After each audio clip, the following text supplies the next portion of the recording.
This week on the Four Rivers Ag Report, the Farm Bill has used 8.5 lives so far. Where do we go from here?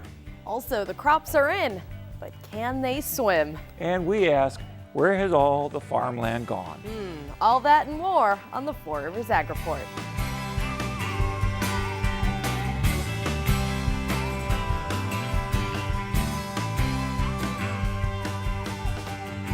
Welcome to the Four Rivers Ag Report. I'm Monica Becker. And I'm Fred Peralta. You know, I didn't know you could turn the weather up to an 11. Apparently. Yeah, well, just as the farmers were able to get the rest of the crop in, somebody turned on the fire hose last week. Well, some areas had almost 6 inches of rain since last Friday. Yeah, and some of the areas were right here. We'll talk more about how the weather has affected the crops in a little while, but first, that Farm Bill. It was like watching a slow motion crash going on.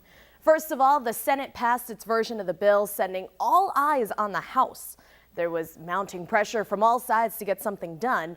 One of the folks applying the pressure was the Secretary of Agriculture, Tom Vilsack, as Bob Ellison reports. Congress still urgently needs to pass a new farm bill, according to Agriculture Secretary Tom Vilsack, who was in Lubbock, Texas, explaining why it's needed by all Americans and not just rural areas. It has something for everyone.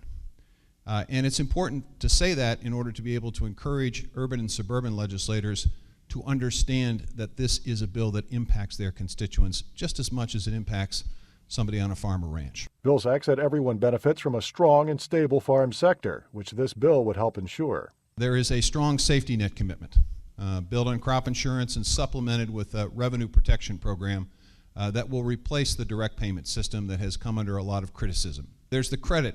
The ability of our work at USDA to provide credit and assistance to farmers who might have a difficult time otherwise getting credit. There is the conservation title. There's no question in my mind farmers and ranchers are the best stewards of our land and water and air, but they need help and assistance, especially in this difficult time with the variation of climate that we're confronting. Vilsack said while the bill would help support traditional agriculture, it would also expand domestic markets. The ability of producers not just to market in a commodity-based market operation where sometimes larger operators have a bit of an advantage, but allowing that producer to have a direct relationship with the consumer by selling directly at a farmer's market or in a grocery store or to a local school. And he said the bill would also help areas like ag research. There's a research title that expands research and a commitment to research, and in this particular bill, there's an opportunity to create new and leveraged resources for research by creating a foundation. For the U.S. Department of Agriculture, I'm Bob Ellison. And then the debate opened up on the House floor. Hundreds of amendments were offered and several were finally added to the House Ag Committee's bill. And right before the vote, Representative Davis of Central Illinois spoke on the floor. We have an opportunity to move the Farm Bill forward this week and avoid the uncertainty of year-long extensions that reform nothing and spend more money. This Farm Bill is well thought out, contains critical reforms, and benefits all Americans. Vote yes on this Farm Bill. So what happened? It failed on the floor for a wide variety of reasons. But the end result is that the window is shutting on getting the Farm Bill done in this session of Congress. It's been a long time since we've operated without a Farm Bill, and will we have to? Well, because I know smarter people than myself, I reached out and touched someone. Look that one up, kids. In this case, Adam Nielsen of the Illinois Farm Bureau, to see where do we go from here. And now joining us is a friend of the program, Adam Nielsen of the Illinois Farm Bureau. He's the National Legislative Director, and he's our eyes and ears in Washington. And Adam, it just all blew up in our face, didn't it? It sure did. It wasn't really very pleasing to watch the votes come in on the Farm Bill last Thursday. It was a sad day for everyone who's worked very hard for the last 2 years to get to this point. I think everybody knew that the House was going to pose some challenges that maybe the Senate didn't pose. But when something goes to the floor, the expectation is that the votes are locked up. And so some things must have occurred to throw off the delicate balance that is sometimes required to get a bill through the House of Representatives, especially these days. So not a good day, and we're trying to figure out where we go from here. it was the amendment process that really gunked up the works, wasn't it? Well, it was, everybody had this expectation that there would be an amendment process that would allow the House to speak its mind and to shape the bill. Right. There were 103 amendments that were determined to be in order. 40 of them were grouped together and they were non-controversial, so they were passed with one voice vote. So that left votes on dozens of others. And some of them were directed at the Supplemental Nutrition Assistance Program, SNAP. Others were directed at crop insurance and the commodity program, different aspects of conservation or various programs throughout the Farm Bill. We had positions on probably 24 amendments. The ones that we were watching the closest had to do with crop insurance and the commodity title. And we were able to win one and lose one there. Unfortunately, lost a vote on the commodity title, but by a narrow margin, defeated an amendment that would have really been harmful to crop insurance. I think they got hung up at the end on dairy policy and on a supplemental nutrition program amendment that would have essentially been a block grant to states, or treated SNAP as a block grant for states, and required people who receive SNAP to work. I think you could see the temperature started to go up in the House at that time. And there's always a point at which people have been pushed about as far as they can go, and I think unwittingly we After saw a while, that. it gets personal, doesn't it? Yes, it does. Yeah. Now, okay, hopefully things will cool down and cooler heads will rule. Where do we go from here? Well, we're suggesting that the blame game and the finger pointing needs to end. We knew that it would last at least through the weekend, and it has. It's entered this week actually. So we really don't have much time to pull this thing out of the fire. They have to act quickly, and it's going to require a lot of leadership. More leadership than it took to get the bill on the floor and to get as far as they got, which was good. But they're going to have to figure out a way to pull some Democrats back on the bill without losing even more Republicans, and that's going to be tough. Trying to identify which issues can be traded essentially to get to a bill that will have 218 votes in the end. That's going to be a big challenge. We hope that they are doing that quietly right now. Anything that we can do in Farm Bureau to assist or support that effort, we're willing to do. But again, the longer it goes, the more likely that the Farm Bill is going to end up on the back burner, and other issues like the debt ceiling, appropriations bills, and so forth Immigration, that sort of thing, are going to filter up and take the attention of the House. So there won't be the time to get this complete. Now, last time they just said, okay, we'll extend the current bill forward. They're not talking about that this time, are they? No, in fact, the Senate Majority Leader yesterday, in his opening comments for the day, mentioned that suggested that the House take up the Senate bill, which again went on a very strong bipartisan vote. There's no way that's going to happen. The House is not going to take up the Senate bill. But he also said something very important too, and that was, we're not going to support another extension of the current law. So that could pose some problems. We had heard all the way through the debate that an extension was going to be very difficult, possibly something that couldn't be achieved. So we're certainly not going to hang our hat on that. What it will amount to is a reopening of the Farm Bill and all the issues that stopped a House bill from passing. They're all going to reemerge in an extension debate. And so again, I think what they need to do is go back to the Farm Bill that went through committee, that went through the 95% of the amendment process without really causing any problems, and find out what changes can be made to be able to do this. The last time a bill of this magnitude was defeated on the floor was the TARP bill back in 2008. And because the economy was cratering and there was such an urgency attached to that, it was just added as an amendment to another bill and passed. They're not going to be able to do that here, and there's not the same level of urgency. We think it's an urgent situation, but in terms of the U.S. economy, it's not. Well, you know, Adam, when I started this conversation about 2 years ago, I thought, oh, the Farm Bill will be out of our radar for a long time. You're becoming a regular, bud.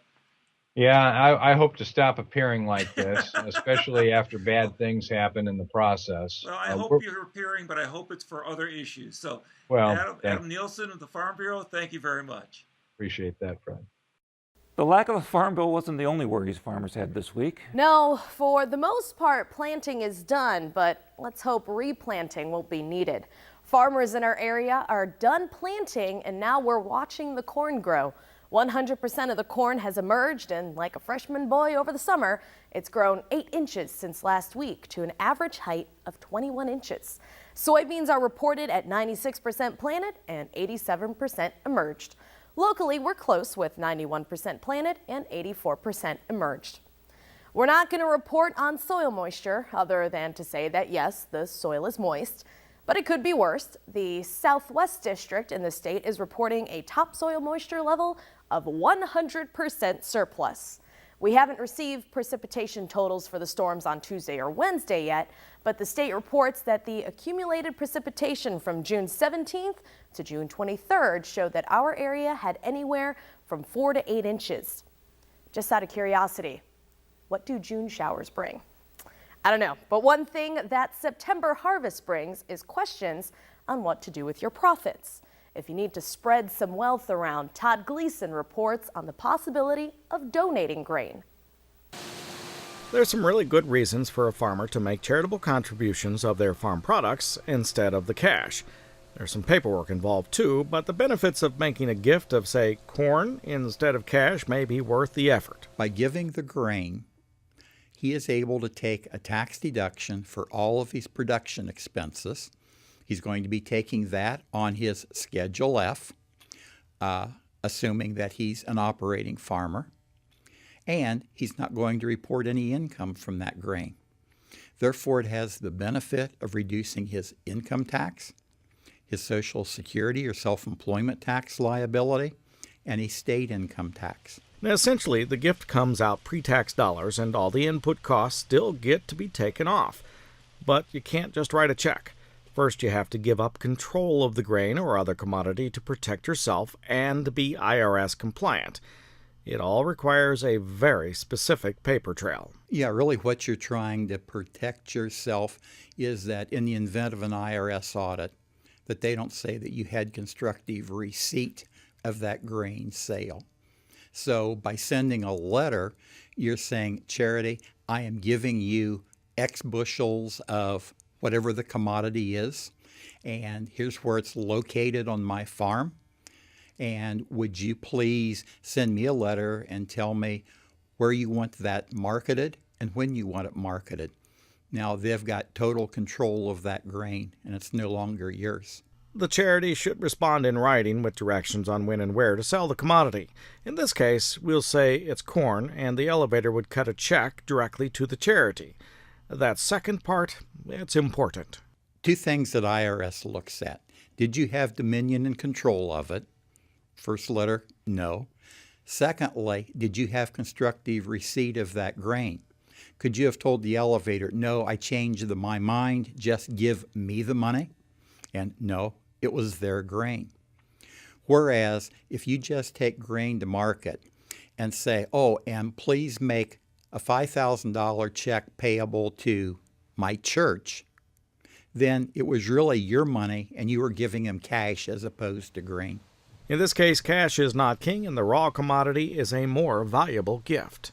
For University of Illinois Extension, I'm Todd Gleason. It would be nice to have enough grain to have enough to donate. But before we get ahead of ourselves, maybe we should grow it first. And to see how that's coming along, we got a couple of our crop guys on the phone. First up, it's the best-looking farmer in Coles County, Bill Uphoff. Bill, you had some problems getting your crop in, didn't you? Yeah, Just hindered by the opposite problem of last year. Rains seem to keep coming. Yeah, so you had even though you have tile in your field, you still had some standing water issues, right? Right. Obviously, the well-drained fields are doing much better this year, and the high ground looks better than the low, more productive land in most years. But the water problems and the water stress are certainly rearing their head again this week, as we just gotten another 4-inch rain over the weekend. So just a lot of uneven stands and yellow spots in the corn, and the beans just seem to be just kind of holding their own and waiting for some dry feed. We went ahead and planted everything we had planned for, but some of it was late. We finished up there the first week of June with the corn, and we'd also planted some beans before that. We just basically had to go wherever the ground was dry enough to work. So it was a lot of switching back and forth, and even planting beans and mowing and side dressing corn maybe in one day. That's just kind of the challenge we faced as far as logistics, but just where we had a dry piece, we had to go to it. So the corn you were able to get in, how does it look? I'd call it better than average for sure. I'm my own worst critic because I know where the tough spots are, and that's where I'm going to look. But all in all, we've got a decent prospect still. The corn is looking good, and like I say, on the high, well-drained soil is growing tremendously fast. So then you also got to kind of be concerned about a wind coming along with the green snap, and but you know, today I'd still say I'm positive on the corn for the most part. And your beans, how do they look? They're coming along. We have a stand established. I'm going to say 90% of what we planted, we have a stand established that's good enough to leave and just watch grow. But you know, like I say, the corn gets yellowed up with water stress, so do the beans. We'd sure like to see greener, healthier looking field when we look out across them, but just having a plant this year that came through and is growing is certainly something to be positive about too. Okay. Well, Bill Uphoff of Coles County, thank you so much. I'll be talking to you soon. And now it's Cam Brown from Edgar County, just a stone's throw over the border, so Cam, you better duck. Okay. Hi, Brandon. How you doing? Cam, when I last talked to you, you were waiting to plant, and I assume that you're all in. We are, and how's it looking? got everything finished up a week or two ago. Really good. I was amazed last week. All of a sudden, everything decided to really take off and grow, and it has really leaked, and we're struggling to keep up with the weed spraying in between the rains and the growth of the crops and the weeds. Weeds doing great. So overall, how are the crops looking? Well, I'd say excellent. We've been very fortunate. We don't have any ponds. We haven't had too much rain. It's been an aggravation. We've had some rain keep us out from field operations when we wanted to be going, but for an ornery spring, it could be a whole lot worse. I've seen areas that are up north of Bloomington. They're still trying to get beans in. A lot of ponding and corn an inch high where they're replanted, so I feel fortunate. So how tall is your corn on average? Oh, the shortest I've got's about a foot high. Oh, that's not bad. Some that's it's up to my thighs. So about 2-3 feet. To my belt. Right. Yeah. So that's pretty decent. How are the beans? You just now got some in, though, didn't you? Well, we did. We just finished up a week and a half ago, and but my gosh, they've grown really well, and the weeds are outpacing the beans. So So and anxious to be getting in spraying those. yeah, so you mentioned the weeds a couple of times, so spraying's been difficult, hasn't it? Well, it has for us for some reason, so I don't know. We just keep hammering away at it. We'll finally catch up to it. And if I was Santa Claus and I could deliver on the weather, what would you want? Well, actually, I could take some nice, mild, dry weather for Okay. a couple, 3 weeks. Just let this stuff read down. Okay. But we'll take what we get. Well, unfortunately, I'm not Santa, so you're going to have to take what you get. So, Cam Brown, thank you so much. We'll be talking to you soon. Okay, Fred. We'll see you later. Thank you. Thank you. Both Chris and Cameron are back this week, and they plumb the depths of the statistics to see where has all the farmland gone on this week's On the Map.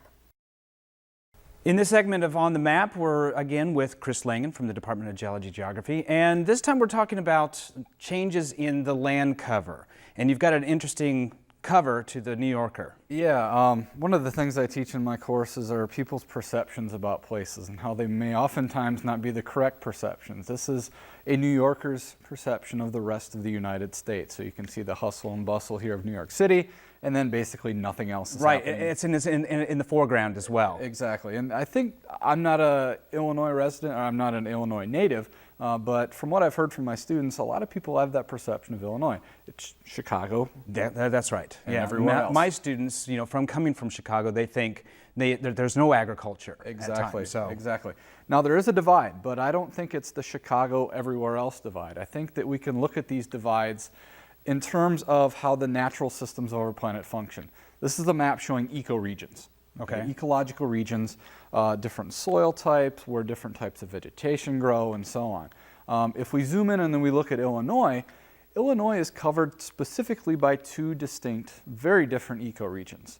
In the north, we have the central Corn Belt plains, kind of where Charleston is at up to Chicago.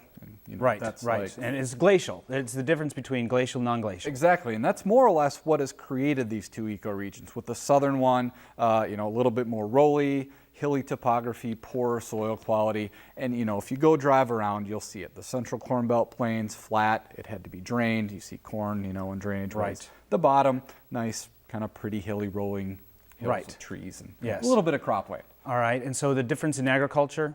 A difference in agriculture is mostly just based on the intensity. Okay. Growing the same type of stuff, but doing a little bit more, doing a little bit better in terms of yield and production in the central Corn Belt plains than down in the south. Okay. And we can actually quantify this statistically and look and see how we as humans have changed the land in Illinois over about the past 30 or 40 years. Okay, if we look at this graph, everything above 0 means that's new type of land use that's been gained. Below it is what was lost. Okay, so this is the state as a whole. So back in the 1970s and 1980s, we had green, which was forested areas, being converted over to development. Okay, so urbanization growing out, converting into development. And there's a big change, a big change, positive change, so we're looking at urbanization. Urbanization is increasing. More recently, it's been at the expense of agriculture. Okay. So if you think of Chicago growing out, urban sprawl, those types of things. Right, so that's and what's then the change between the two regions? Yeah, if we look at each region separately, we can see here's where the very distinct differences come. Okay, in the central Corn Belt plains, we have mostly agriculture being converted to development for the entire time period. Okay. At very increasing rates as we go into the more recent years. And the kind of more sleepy, and we got to remember that in both of these areas, we're only talking about 3% change total. It's not very much. 3% of the total land area changing. Right. So we're not changing very fast at all. But what is changing in the southern part of the state is forested areas being converted to ag. So in one part of the state, you have land being converted to ag. In the other part of the state, you have ag land being converted to urbanization. Very good. Yeah, well, so that's food for thought. It's a different view in terms of looking at the state. Exactly. Yeah. All right. Thanks, Chris. All right, thank you.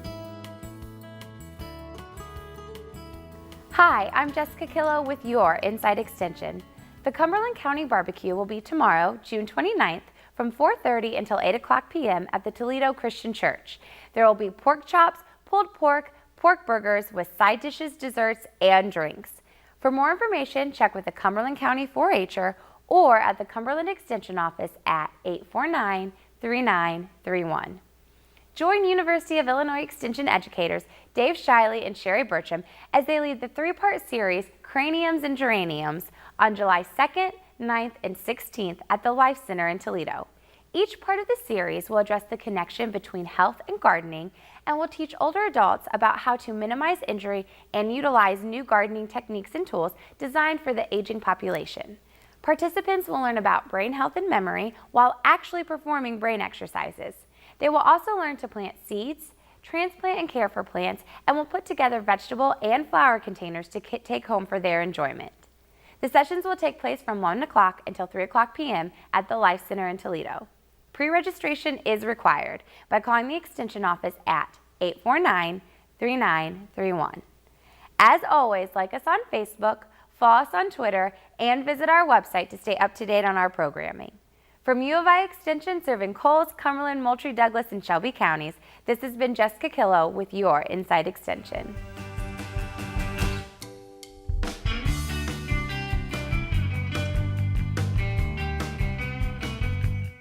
You know, it's been a while since we checked out the Four Rivers test plot over there at Tut that Greenhouse. going? Well, my babies are doing just fine, thank you very much, and I'll be posting pictures of them soon on Twitter, so check that out. That's it for this week. Work hard, be safe, and enjoy those beautiful sunsets. I'm Monica Becker. And I'm Fred Peralta, and thanks for watching the Four Rivers Ag Report.